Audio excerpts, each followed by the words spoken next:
only Son, that whoever believes in Him shall not perish but have eternal life. And third step, you must receive Jesus Christ. Ngayong oras po na ito, nandito po yung pagkilos po ng Panginoon at yung talagang invitation po ng Panginoon na tanggapin po natin siya bilang ating Lord and Savior.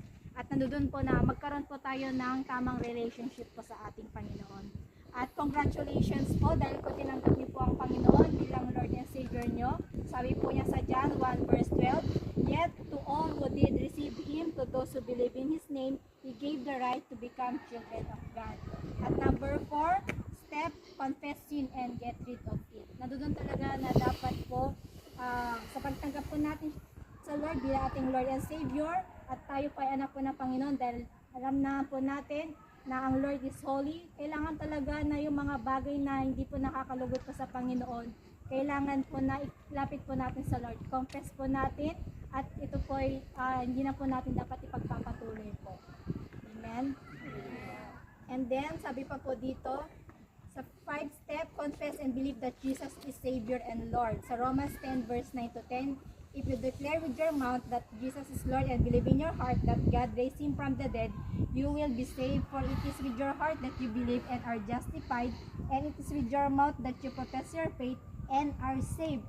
Kaya sa oras po na ito, nangungusap po ang Panginoon po sa bawat isa po na Amen. tinatanggap po ba natin si Lord bilang ating Lord and Savior po.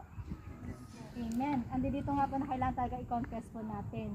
Kaya sa oras po na ito, i-guide lamang po namin po kayo sa confession po at nandoon po yung acceptance po natin sa ating Panginoon. Kasi sabi po dito, i-confess po natin sa ating mga bibig. Kaya sa aking pagsasalita po, pwede nyo pong bigkasin po yung mga sasabihin ko po at yun po yung response po ninyo na tinatanggap nyo po si Lord bilang Savior po. Amen. Sige po.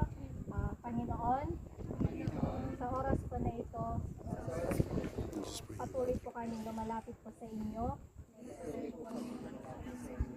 Kino-confess po namin, O Lord God, yung mga pagkakasala po na nagagawa po namin, Lord. Salamat sa kapatawaran na ibinigay niyo na po sa oras po na ito.